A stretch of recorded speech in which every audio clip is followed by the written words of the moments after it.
how the hiring process functions. So whenever you have to hire a freelancer, you typically either take a reference, you go to somebody and ask them that, hey, you had some XYZ freelancer, can you refer me to some freelancer, something like that. Or your process is you go to some third-party platform and you post in a job requirement. And after that, your entire decision-making process is dependent upon the rating and review that freelancer has. Your decision-making depends upon the kind of budget he has quoted you. And then ultimately you have a gut feeling. And there's a very big possibility which I missed, is that there's a possibility the right domain expert is already busy and even not bidding for that particular project, right? Because there's no analytical mechanism. It's all either data driven, rating review driven, or ultimately gut decision that, okay, you like him, okay, go ahead with him. The process is not very tangible. There's a loophole in the process. Now also let us try to look at the engagement model, because I think that is also very important.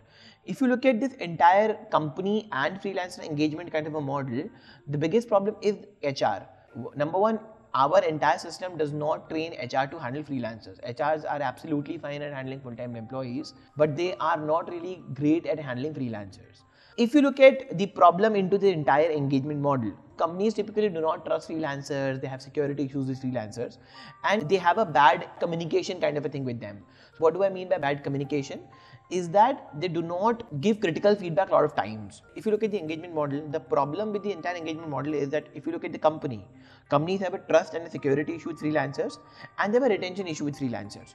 So the problem is they can't retain them for a long period of time, or they just want to use them wherever required, which does not give freelancer enough work or does not give enough leverage to continue with that company, because he's actively looking for multiple projects, right?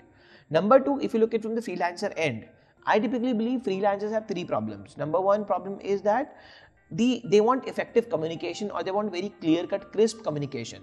So communication part is missing. The feedback part is absolutely missing. So whenever a company or an HR guy or a project manager kind of a guy is going to give them a feedback, his entire feedback, specifically I've seen majorly in a freelancing case, is like, I don't like it, or I like it, it's too red, too yellow, too bright, too dark.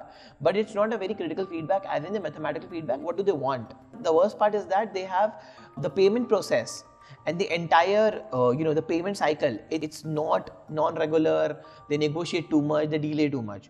So this is the third problem that I see while dealing with freelancers. These are the two parties who really want to work with each other. Like I said earlier, that shared economy is in the boom, it's in the rise. People are looking for freelancers, they want to chip in, but this entire engagement model makes it difficult. That is, I think, we believe we chip in. So I run this company called CoDesign Labs, and this is where we chip in. So we technically provide management, consultancy and strategy, and we help in companies to hire freelancers in the right and effective way. And it's not just that we leave them after connecting them, we are through the entire project journey, so that we are able to provide the right assistance.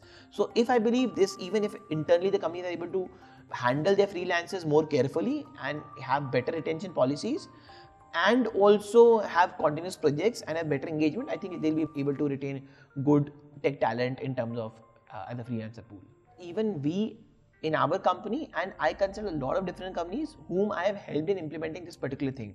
So number one, I believe HR has got no role into handling freelancers, because if you look at freelancers, all of the freelancers are hardcore typical tech employees. So when I say tech, that does not mean IT, but any kind of tech. They can be content writers, they can be video content editors, they can be coders, they can be designers, or they can be guys doing legal work. So any kind of freelancer, so they are technically the domain expert. I believe the right strategy for any company to implement this is to at least have one or two people in the company who can do the QC work and who can handle the entire quality and the value chain kind of a thing. So HR can just look at the compliance and the retention and the payment cycle, which I quoted earlier, that if the retention and the payment cycles and those kind of compliance issues are sorted at the HR level, I think that is the only level of HR can deal. And then I think there should be a project manager kind of a guy who understands the work that the freelancer has to do. And once they are able to coordinate in the right way, I think they'll be able to retain the freelancer, and freelancer will also be happy to contribute his bit to the company.